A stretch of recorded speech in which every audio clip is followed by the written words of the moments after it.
Hello, everyone. Welcome back to the GSMC Basketball Podcast, brought to you by the GSMC Sports Network. As always, I'm your host, Mavs. Getting into our next segment here, we're going to talk a little bit about the NBA draft lottery, madness in the lottery last night, with the number one overall pick, Cooper Flagg, going to a team that we did not even think would scratch the surface as a top 5 pick. Unbelievable picks, unbelievable odds, and yeah, if you bet on this, I'm so sorry, because this did not shake up on this was not on anybody's bingo card, let alone myself's. So we'll have a lot to talk about here. But before I move any further, I'd like to remind you guys to please like and follow the show for more GSMC Sports Network content. Also, we get a number of questions from viewers that come in during the show. So to ensure that your question gets read on air, I ask that you use the tips and donations link at gsmcpodcast.net. This puts your question at the top of the list so that I see it, and it also really helps out the show. Again, the link is gsmcpodcast.net for all your questions and comments. Let's get right into it here. Cooper Flagg, one of the biggest names out there in the world in terms of draft, in terms of young prospects. Nobody's been hyped up like this since probably Zion Williamson, and even though that wasn't that long ago, if you guys can think back to how Zion was hyped up out of Duke, he was being talked about as the next LeBron James. And I'm not saying Cooper Flagg is being talked about in that category, but Cooper Flagg is the biggest name prospect since Zion Williamson showed up in the NBA. This is the same Cooper Flagg that showed up in the 2024 Paris Olympics and brought the United States to a gold medalist that led the team to a gold medal. This is the same Cooper Flagg that's been playing NBA stars since he was a high schooler. If you guys think back to 2020, I believe his highlights are still there in a summer summit game, like a scrimmage game, playing up against NBA star talent as a 15-year-old and absolutely cooking everybody. And when I say cooking, I mean cooking. Like, nobody, I believe Drew Holiday was defending him. He was cooking Drew Holiday. This is Cooper Flagg that we're talking about here, and this is going to be a player. This is a generational talent. Different to how Zion was. Zion was more ferocious, more intense, more physical, more big boy bully style basketball, Shaquille O'Neal style basketball, trying to power his way into the lane. That was Zion Williamson, getting to the interior at will, like an unstoppable freight train. That was Zion Williamson. Cooper Flagg, on the other hand, similar to my guy Jason Tatum, that is a polished shot maker, can also get to the interior, can rebound, can facilitate, can assist. He's an all-around great player. I believe he's around the same height as Jason Tatum. Went to Duke as well, funny enough. And yeah, he's a similar level to Jason Tatum, I'd say. If I could compare him to anybody, I would say Jason Tatum because of the similar styles of basketball play. So that's Cooper Flagg for you. But to start off the order, the Dallas Mavericks getting the number one overall pick. And if you guys look at how it was shaking up before the draft was announced, the Mavericks had a 1.8% chance of getting the number one overall pick. 1.8. So whether you want to call it rigged, especially with the Luka trade, whether you want to say that there's some shady business happening with Nico Harrison taking the fall in Dallas about the Luka Dončić trade, and now they turn around and get some better luck with Cooper Flagg. A lot of people are saying that Nico Harrison does not deserve good things, nice things. And I don't know if I'll say that, but I will say this. This might have saved Nico Harrison's job. Seriously. This now resets the Dallas Mavericks. This gives you a new franchise player to continue to build around Anthony Davis, Kyrie Irving, Klay Thompson, and the three centers that you have there, and Daniel Gafford, Derek Lively, and PJ Washington. You can go triple big now, which would be unstoppable against anybody in the Western Conference. Whether you want to say that it would hinder your shooting, this, that, and the other, it would not only make your defense that much more potent, but it would make the Western Conference that much more interesting. You add a Cooper Flagg to a Dallas Mavericks squad when you have Luka and LeBron on the team. You have Jamal Murray and Jokic on the team. You have Shea and possibly another player, maybe a Giannis. If you guys did not hear my take on that, go back to my show a couple days ago on, it's now Tuesday. Well, I talked about it on Friday. But there is a world that Giannis can go to OKC. Whether that happens or not, we'll have to keep an eye on that. You have Kawhi and James Harden in the same conference. You have Wembanyama and De'Aaron Fox in the same conference. You have, I didn't mention Steph Curry and Jimmy Butler. You have all around guys that are going to work. You have pairs all across the Western Conference that are going to be incredibly competitive. Then the Western Conference just became that much more interesting, that much more competitive. If the Mavericks can stay healthy, I think they can stack up with anybody in the Western Conference. I seriously believe so. I think that's how good on paper that this Mavericks team looks. So that's my take on the Mavericks.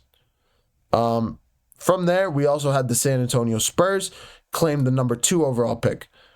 The San Antonio Spurs were my dark horse to land Cooper Flagg, and if they had, God help us all if the San Antonio Spurs got Cooper Flagg. I think the rest of the league would have been destroyed and over. However, I will say this. As much as I say Cooper Flagg is a better player, Dylan Harper out of Rutgers may be the better fit for San Antonio. You have Wembanyama. This is another team that Giannis' name is linked to, so we'll have to continue to watch that. Let's say Giannis goes to San Antonio. You have Wemby, you have Giannis, you have De'Aaron Fox at the 1, and then you have Devin Vassell at the 2 or 3. You put Dylan Harper anywhere else in that starting 5, either 2 or 3, and this team is an instant contender. Instant. Dylan Harper is a two-way player. He's a shooter, I believe. And he's a player that is continuing that really impressed people in Rutgers. He's really one of those players that can play at that level. So if I'm thinking about the San Antonio Spurs under a new head coach, I seriously think that they can really prove to be one of those teams that can knock off a great team. Dylan Harper, a 19-year-old, young 6'7", can play incredibly well.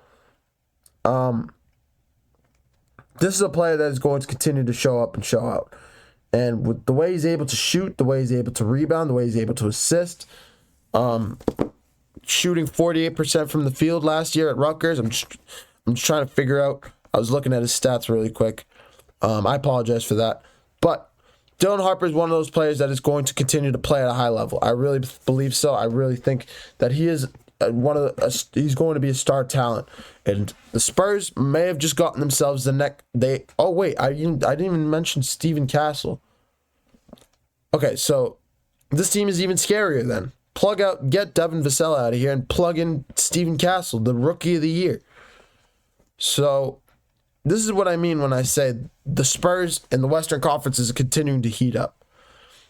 I think the Spurs might have gotten a better draw than with. Of course, you want Cooper Flagg on your team, but if you can with Dylan Harper, who's able to shoot the ball, you add another shooter to this team.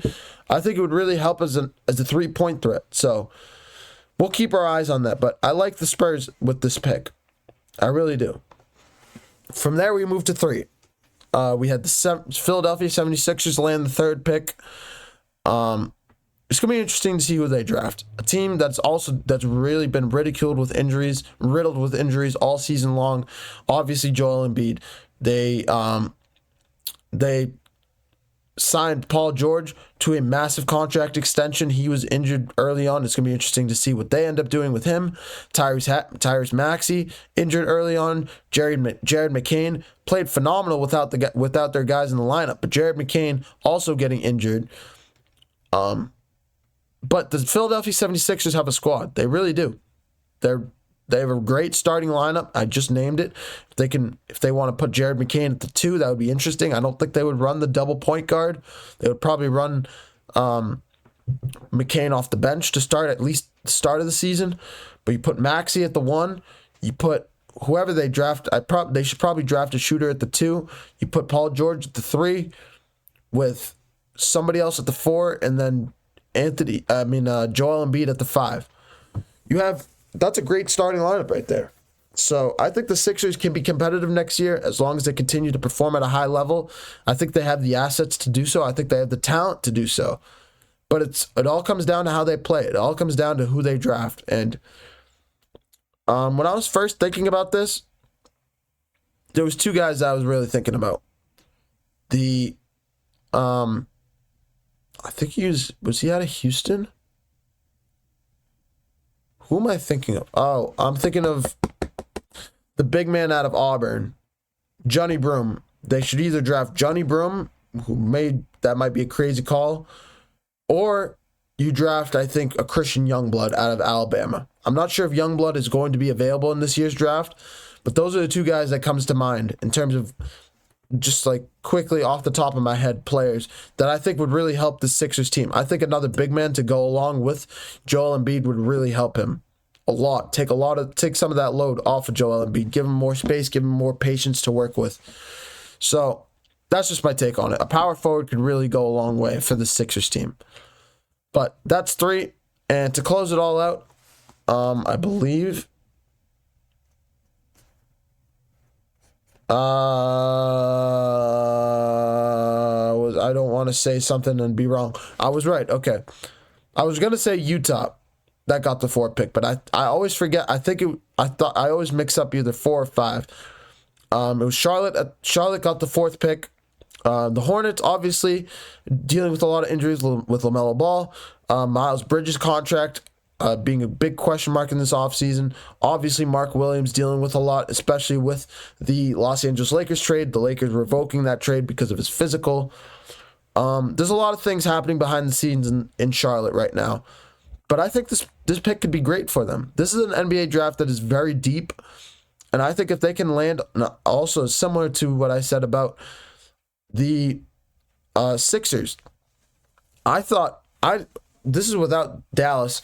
This is in terms of legitimate contention for the number 1 overall pick. I thought the Hornets had the best, were the best destination for Cooper Flagg to go to, especially playing with LaMelo Ball, playing with Mark Williams, playing with Miles Bridges. If they could continue to grow that team, I think the Hornets could be a good team. If we're picking out from the big 3 over there, that 15% chances to get the number 1 overall pick in Utah, Washington, and Charlotte. I had San Antonio as my dark horse, but I never thought in my wildest dreams that Dallas would get that 1st pick. I really never thought it. It never crossed my mind. And for it to now happen the way it has, major props to them. Nico Harrison, major props to you. You're continuing. You will most likely keep your job with this, but it gives you some insurance on your job. But I think the team to benefit the most from this, I think, is really the San Antonio Spurs with Dylan Harper. I like Dylan Harper a lot with this team, and I think he could show up and show out and put the Spurs over the top, especially with a young Wembanyama, especially with a healthy De'Aaron Fox. Would be able to learn from a young De'Aaron Fox in the middle of his prime. And then if they're able to draft a Giannis, I think that would put them even more over the top. And honestly, we'll cross that bridge when we get there. But that's my take on it. It was madness in the lottery last night, and it's gonna be interesting to see how this draft shakes up. The NBA draft will take place later next month as well. But I'm going to take another short break. Coming up next, we're going to start previewing the rest of the series later tonight, starting with the Pacers-Cavs, a series that we haven't really expected to go the way it has, but in a way we have. In a way, you can see there was a way that we could have forecasted it, and we'll talk a little bit more about this as we preview Game 5 later tonight between these 2 teams. You're watching the GSMC Basketball Podcast presented by the GSMC Sports Network. Don't go anywhere.